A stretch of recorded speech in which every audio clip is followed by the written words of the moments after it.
नमस्कार दोस्तों, कैसे हैं आप लोग? आज मैं डिस्कशन करने वाला हूँ इन्फोसिस के बारे में। क्योंकि इन्फोसिस के तरफ से जो क्वार्टरली रिजल्ट मतलब क्वार्टर थ्री का जो रिजल्ट आने वाला था, वो फाइनली आ चुके हैं।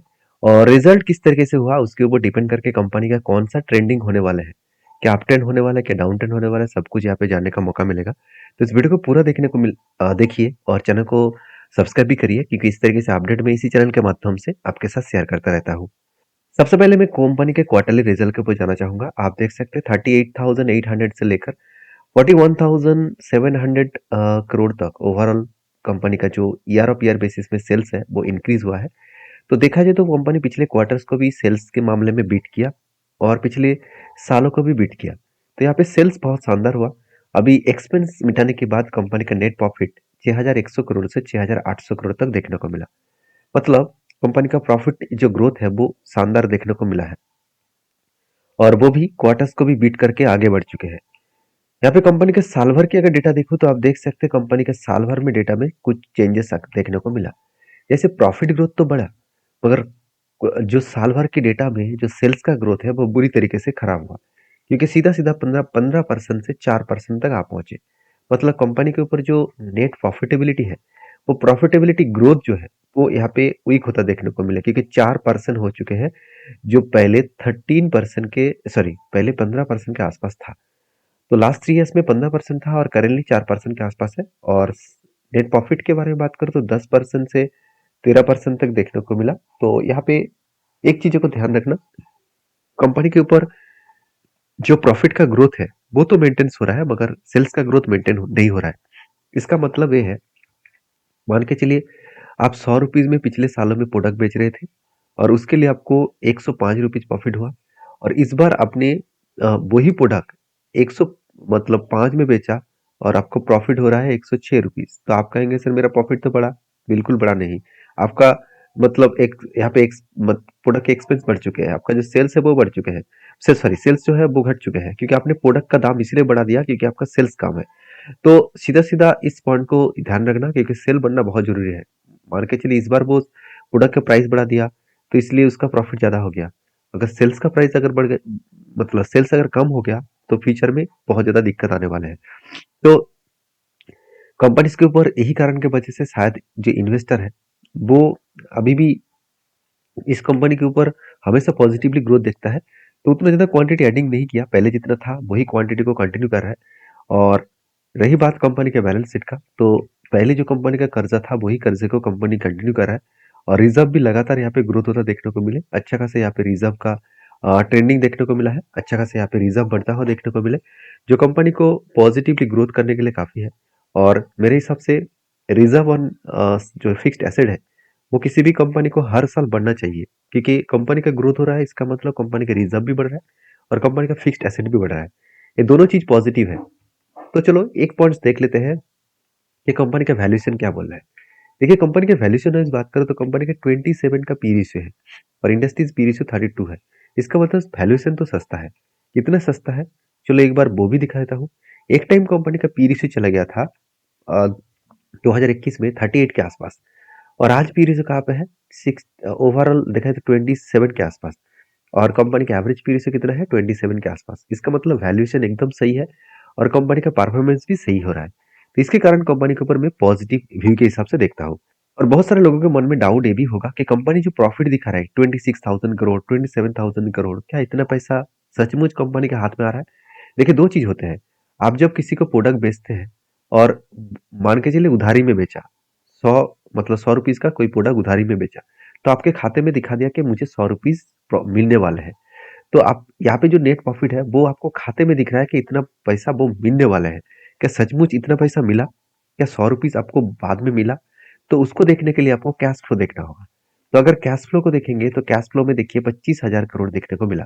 इसका इसका मतलब वहां पे दिख रहा है 27,000 करोड़ और यहाँ पे दिख रहा है 25,000 करोड़, मतलब अराउंड 2,000 करोड़ अभी भी देखा जाए तो कंपनी के हाथ में आया ही नहीं। तो इसका मतलब ये नहीं कि कंपनी बेकार हो गया, क्योंकि कंपनी उतना ज्यादा पैसा मार्केट में फैला के नहीं रखा, उतना ज्यादा पैसा उठा नहीं पाया कि कंपनी में दिक्कत आने वाला है, ऐसे बिल्कुल नहीं। तो स्टेबिलिटी है। तो कंपनी इसके ऊपर ध्यान से चीजों को समझ कर स्टडी करिएगा। अभी इस कंपनी के ऊपर मेरा जो व्यू है वो मैं आपके साथ शेयर करूंगा। इन्फोसिस का पूरा चार्ट देखा जाए तो कंपनी देखिए किस तरीके से पॉजिटिवली एक मोमेंटम किया था और इस जगह पे टॉप किया, फिर से एक बार होल्ड किया, करेक्शन हुआ, उसके बाद फिर से वो रिकवरी किया और रिकवरी वही लेवल तक किया जो लेवल प्रीवियस इसका हाई था। तो अगर मैं इस लेवल्स को एक बार मैं मार्किंग कर लूँ, इस लेवल को एक बार मैं मार्किंग कर लूँ तो आपको सब कुछ क्लियर हो जाएगा कि कंपनी किस तरीके से काम कर रहा है। देखिए इस लेवल को मार्किंग करने के बाद मुझे यहाँ पे डबल टर्म मिला। तो डबल टर्म में मैं एक बार इसको कार्व टूल लेकर यहाँ पे मैं कार्व करके इसको मार्किंग कर लेता हूँ। तो सीधा-सीधा कहूँ तो यहाँ पे छोटा-सा एक शोल्डर जैसे पैटर्न क्रिएट हुआ। अभी यहाँ पे देखा जाए तो कंपनी यहाँ से एक यू टर्न लिया। तो इस यू टर्न में मैं फिर से एक बार एक कार्व कार्व को ऐड करूँगा। तो इसको कार्व को अगर यहाँ पे मैं ऐड करूँ तो सीधा-सीधा यहाँ पे मैं कार्व को ऐड कर रहा हूँ तो यहाँ पे एक पैटर्न देखने को मिला। तो शोल्डर कंप्लीट हुआ, उसके बाद एक बिग हेड कंप्लीट हुआ।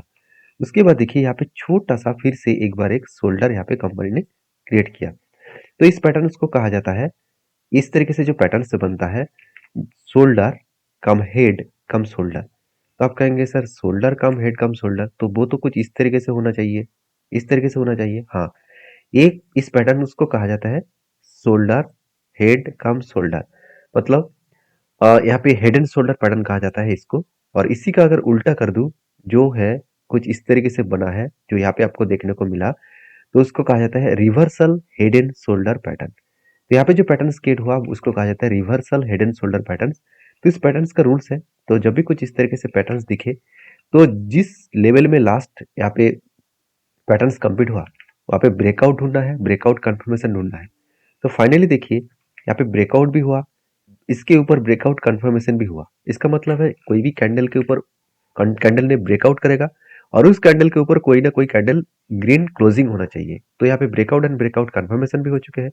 उसके बाद देखिए यहाँ पे रीटेस्ट किया, उसके बाद एक ही जगह पे काम कर रहा है कंपनी। पिछले दिन करेक्शन हुआ क्योंकि आईटी सेक्टर में रिजल्ट तो अच्छा रहा है, फिर भी सारे आईटी सेक्टर में एक प्रेशराइज बनता हुआ देखने को मिला क्योंकि मार्केट नेगेटिव में है। तो यहाँ से फिर से वो रिकवरी जरूर करेगा। अगर रिकवरी करे तो मैं किस लेवल तक इस कंपनी को कंटिन्यू करने वाला हूँ। देखिए यहाँ पे मैं कोई आपको रिकमेंडेशन नहीं कर रहा हूँ, आपको टेक्निकली चार्ट पैटर्न को सिखाने का कोशिश कर रहा हूँ। काम करना है तो आपके रिस्क के हिसाब से करिए। तो देखिए यहाँ पे जो टेक्निकली चार्ट पैटर्न है इसको मैं यहाँ से यहाँ तक मार्किंग कर लूंगा और यही मार्किंग को मैं क्या करूंगा यहाँ पे बिठा दूंगा। तो ये मेरा बन जाएगा टोटल रेंज। तो मैं इस रेंज तक अराउंड जो रेंज निकल कर आ रहा है करीबन इस रेंज तक मैं जरूर इस कंपनी को कंटिन्यू करूंगा। तो इस तरीके से स्ट्रेटजीज ऑब्वियसली रिस्की भी होते हैं। तो हमेशा आप इस तरीके से स्ट्रेटजी के ऊपर काम करेंगे तो पहले आप बैक टेस्टिंग करके देखिए, उसके बाद काम करिए। ऐसे नहीं कि ब्लाइंडली किसी भी कंपनी के ऊपर काम करना शुरू कर देंगे और वहां से आपको फायदा मिलना शुरू हो जाएगा। ये बहुत ज्यादा गलत हो सकते हैं। तो हमेशा चीजों को समझ कर स्टडी करके काम करिएगा। और वीडियो अच्छा लगे तो प्लीज एक लाइक कर दीजिएगा क्योंकि इस तरीके से वीडियो इस तरीके से कंटेंट मैं आपके साथ हमेशा शेयर करता रहता हूँ। तो चलो एक बार बैक टेस्टिंग करके आपको दिखा देता हूँ जो 2017 से लेकर एक एक लेवल क्रिएट हुआ था। अगर मैं इस लेवल को देखूँ तो ध्यान से देखना, कुछ इस तरीके से लेवल क्रिएट हुआ। अगर यहाँ पे मैं चीजों को समझूं तो यहाँ पे भी पैटर्न्स बना था। यहाँ पे देखिए क्या बना, एक इस तरीके से पैटर्न जो क्रिएट हुआ, ध्यान से देखना। यहाँ पे भी एक शोल्डर बना, छोटा सा शोल्डर बना। ठीक है, शोल्डर इसका मतलब ये नहीं कि बहुत बड़ा बनेगा। शोल्डर बने, उसके बाद एक हेड बने, उसके बाद छोटा सा फिर से एक शोल्डर क्रिएट हुआ। यहाँ पे एक शोल्डर बने और उसके बाद यहाँ से एक शोल्डर बने। तो बहुत सारे शोल्डर्स यहाँ पे क्रिएट हुआ और शोल्डर बनने के बाद फाइनली यहाँ पे ब्रेकआउट हुआ, ब्रेकआउट कंफर्मेशन हुआ।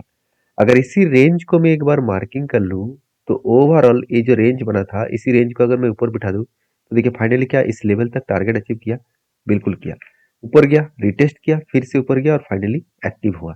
तो इस तरीके से स्ट्रैटेजीज को आप सीखिए, जानकारी पहले लीजिए, उसके बाद काम करिए।